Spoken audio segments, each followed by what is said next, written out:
Let's go to Lisa in Milwaukee, Wisconsin. What's up, Lisa? Hey, how are you? I'm so good. How are you? Good. I have a little bit of drama to share with you. Oh, sweet. Hey, the last caller was with somebody and his wife was with somebody, and then they hooked up and had a kid. So you got to beat that. Go. Yeah, hopefully it's not as bad, but I don't know. So my boyfriend is 36 years old, and he still lives with a roommate, but his roommate is his ex. And I'm wondering, how do I move forward with him?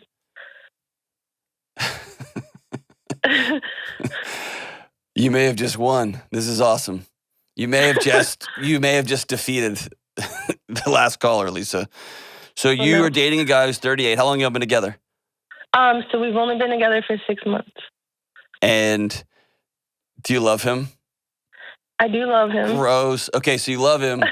And there's just one little hang up is he lives with his ex-girlfriend still. Yeah. Why? Why does he do that? Why are you putting up with that? Well, okay, so they've been together, like, living together for years now, like 7 years, and they're friends. He says they're just friends. He thinks of her as just one of the guys. That he can have sex with. But she has a boyfriend. Who can? Oh, my gosh. I want you to listen to the last call. Uh-huh. And then you can come back to and just put yourself right back into this call just now. There's 100% chance they're hooking up. 100. Okay. 1,000% chance. And even if they weren't, the toxicity around this is so disturbing. And what's most disturbing to me is that you have settled for this. How old are you? I'm 29. Why? Why has this been where you think this is the best I can do? I guess the problem is, I should tell you that I have borderline personality disorder. Okay. So, and I have PTSD. So I just feel like I can't trust my intuition anymore. I don't know, like, if they're hooking up, if they're not. Like, I'm constantly fighting myself on if they're not. I'm seeing a therapist. Good. Good. And she says that the roommate's just there. You should find a new therapist, number one. Number two, this isn't about what they're doing, okay? I did that for some theater because we're on the radio. What matters here is you think that you're defective or broken. Borderline personality disorder is hard, right? You know that. You feel a lot, right? You feel deeper than most people most of the time. And those feelings and emotions are powerful, right? Yeah. Tell me about your trauma. It's sexual assault. So I'm gonna start to cry. No, and here it's still really close to the surface for you, right? Yeah. It was a boyfriend who did it to me. So I'm so sorry. So sorry. Okay. Often when I hear the situation about the drama, you and life circumstances, and by the way, that kind of trauma changes your brain. It changes your shame cycle. It changes how you see yourself and your self-worth and your value. You and I have never met, and if you would hear, I wouldn't say anything for the next 5 minutes. I would ask your permission if I could just give you a hug. And if you said yes, I would hug you for 5 minutes without saying a word. Because I don't know if you can remember a time when somebody was with you without wanting something from you, without wanting sex, without wanting connection, without needing you to go do a thing for me, that someone was just with you because of you. Do you remember that last time? It's probably been a while, right? It's been like 7 years. There you go. And I want you to know that you're worth just being with. And that trauma's real close to the top. And my guess is, if you were honest and you and I talked for a while, there's probably some even more trauma back from when you were younger. Is that fair? Yeah. Okay. I want you to heal from that trauma before you get into another dating relationship, because you're going to find yourself dating some guy that still lives with his ex-girlfriend and says, nah, dude, everything's cool. And you're going to make yourself bananas because you know it's not right. Not that it's not right in the moral sense. It's not right from a value sense. You're worth more than that. And you know that he doesn't look at you directly, and he'll say all the right things because, man, he's got a great gig going. Mm-hmm. But it's not about that. It's about you. Yeah. And if you have a therapist that says, no, that's cool, man, just keep loving him, dude, I got a real problem with that, because that's about value.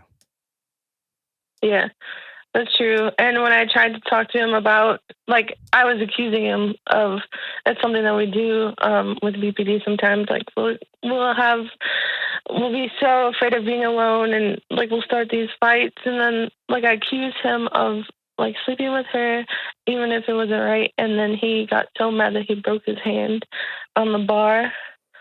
Well, he had a bar in his basement, and he just broke his hand over it. And I just felt like that was kind of an overreaction. You're correct. You're correct. Anytime Yeah. somebody punches something because they're so mad means they're acting like a child. My child does that because they're a child. Adults don't do that. Adults have self-control, and they have discipline, and they know when to walk away. They don't punch holes in stuff. They don't break their hands on walls.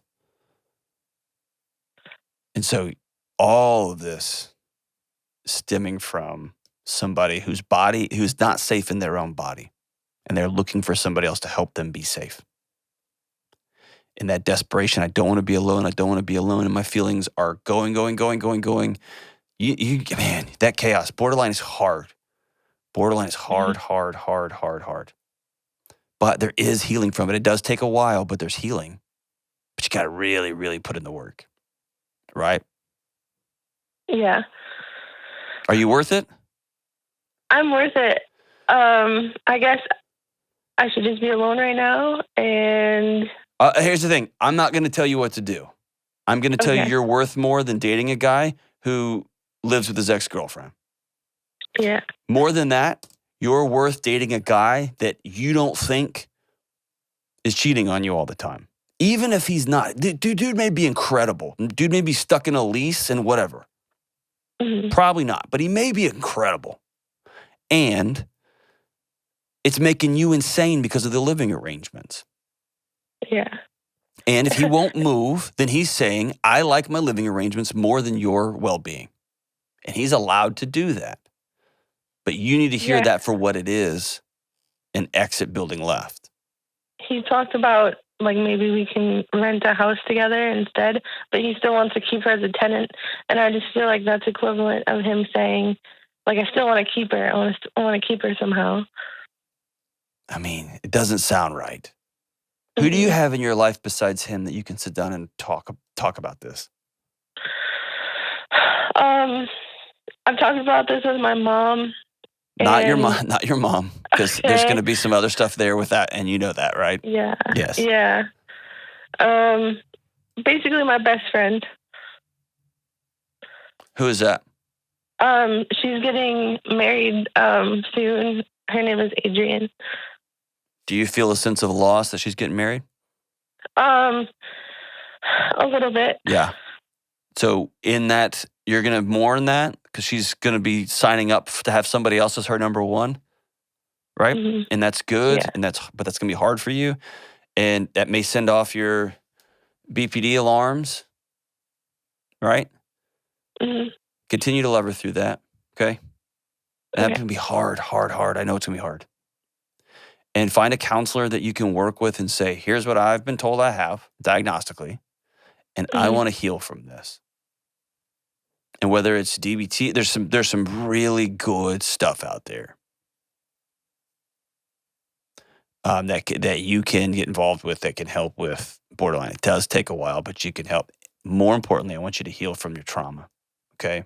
I want you to get with a good trauma counselor in your area and say, I want to heal from the sexual assault. Not that the sexual assault's ever going to go away, but you will get to a place in healing where your body won't respond to every connection moment as though we're about to be re-traumatized. It can learn to Yeah. love again and be still. You can feel safe in your own body. And Okay. that's what Yeah, we're, that'd be really nice. yeah, right, wouldn't it? You know what you'll be able to do? It's so great.